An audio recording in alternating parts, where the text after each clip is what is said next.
waan Oromoon jedhu yaa nama har'aa kan du'en kaafattu kan jiru hangaafattu yabawwaa sibdurri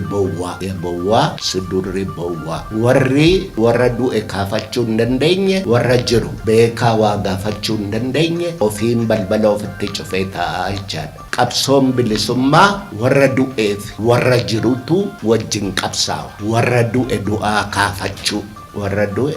kaafachuu yeroo hundaayyuu namni Oromoo lakkoobsisaa hedduudha. Oromummaa kanaaf kan du'e lakkaawamennu har'as du'aa jira. Warra du'e kana yoo yaadannu ta'e warra du'e kana du'aan kaafannu yoo ta'e abdiin qaba. Namni jagnasaa gamnasaa hin kabajne hin faarfanne fuuldureensaa dukkan. Kanaafiyyuu namni gaafa jiru gosaa golaa waa ta'e dhiigee yaadatamuu qaba. Eessattuu kan isin dinqu biyya kana keessatti kan beekamu warruma birrii qabu. Namni yaada qabu miti kan beekamu yaada qabaachuu miti birrii qabaachuu. Maal abbaa ishee yaada hin bitu gabaa dhaqanii bitu hin jiru waan akkanaa. Birrii waa hunda hin bitu. Keessumaa immoo Oromummaa birriin hin bitu. Oromummaa birriin bituu hin danda'u. Maaliifi Oromummaan dhugaadha. Dhugaan kun immoo kan nama tokkoo miti kan uummata Oromooti. Kanaafiyyuu warri sirbitanis yeroo sirbi keessan beekamee jedhu akka isinitti deemtan iyyuu hin jijjiiramu. Warri waa barsiifne jettanis yeroon Finfinnee yuunivarsiitiidhaa barsiisaa ture warri biyya Ameerikaanii biyya Ingilizii dhaqee dhufe kun hogguma kifilii galan when I was in England jedhanii jalqabu. Yaa sareedha dhiqaa ture when he was in England. Na waan guddaa biyya faranjii dhaqu galuun beekaa nama taasisu. Beekaa kan nama taasisu beekumsi eessaa argama? Aadaa keessaa argama. Beekumsi Oromoo eessaa argama? Aadaa Oromoo keessaa argama. Argaa dhageettii Oromoo keessaa argama. Oromoo baay'eetu barate. Ammas ana Profeesarii iyyuu lakkoofsi isaanii xinnoo nama dhibuutti ka'eera. Doktoriin aniyyuu doktoriidha.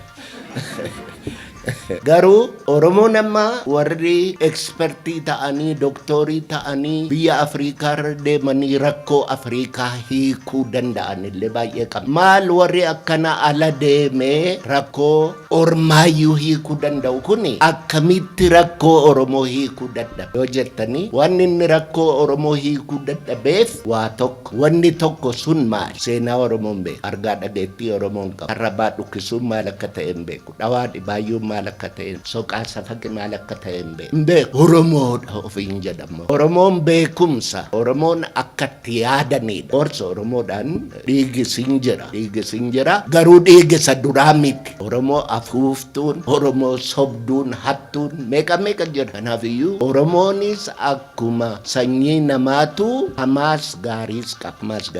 Oromoo kan nama taasisu beekumsa saasan qabaachuudha. Akka eenyu Dr. Sambatoon jedhetti artikiliin 1994 katabame Giriwilsii Baakstarii fi Yaan Hultiintuu ediitii godhe matsafa sana Being and Becoming Oromo. Na dinqaa har'a waggaa 35 booddee kotu waa'ee Oromummaa nuti miyyatanii na waamtanii warri kun rafaa ba'e moo waggaa 30 kana artikilii kana nargine moo yookiin immoo yeroo ittiin nagadantu amma moo hin mi'aaye moo gatii baasuutti ka'e moo Oromummaan kuni gaaffii baay'ee namatti kaasa. Artikiliin sun taayitiliinsaa Tradition, Consciousness and Identity. Maal jechaa? Tradition jechuun waan Oromoon dhalaa dhalatti dabarsaa aadaasaa, gadaasaa, seenaasaa, argaa dhageettiisaa, waan hayyuu, waan wayyuu, waan tarrabaa, waan dhukkisuu, waan dhawaa, waan dhibaayyuu, waan soqaa, waan safaqaa, waan inni dabarsaa, walitti dabarsaa asiin ga'e kan beekuu jechuudha. Wanni Oromummaan irra ijaajju traditionii Oromoo kan oral tradition jedha faranjiin. Oral tradition jechuun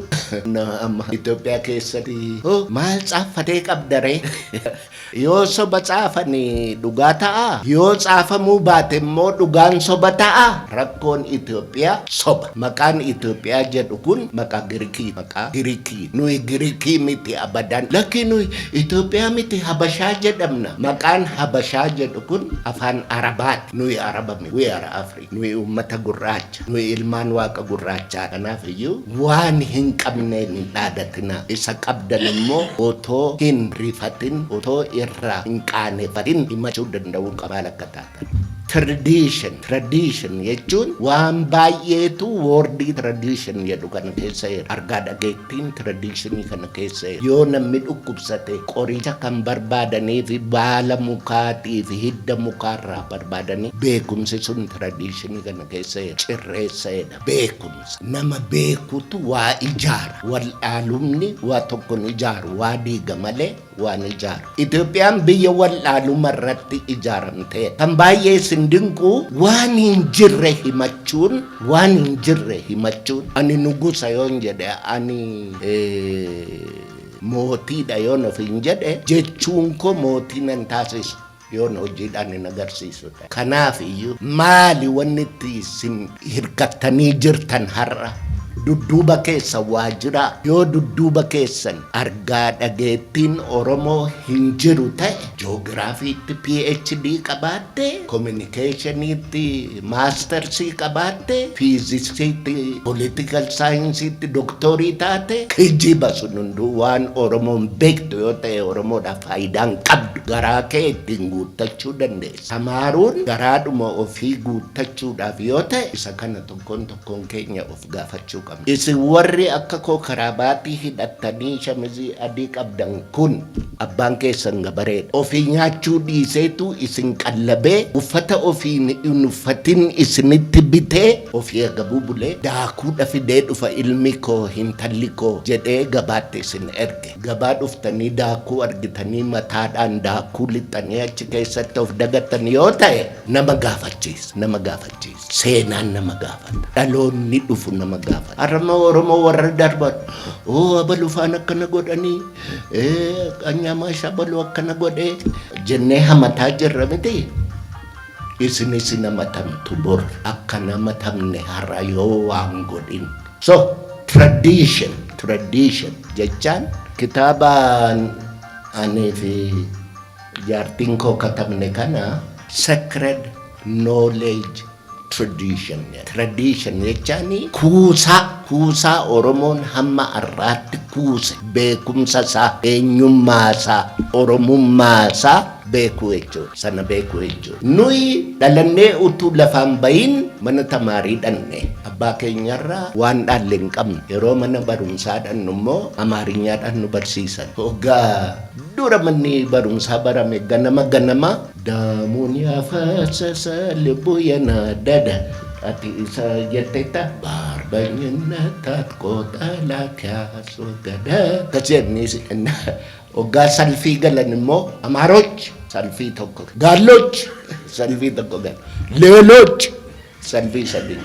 Waan nama kofalchiisu qaanii nuyi baannee dabarree. Har'a yoo waa tokko namni dhugaa dubbate xilaachaa nigiggir. Kanammoo alagaatu jedha isiniin hin fakkaatin. Oromoonis waanuma hin beekne qa'ee xilaachaa nigiggirii miti dhugaa dubbachuun xilaachaa nigiggirii jedhama.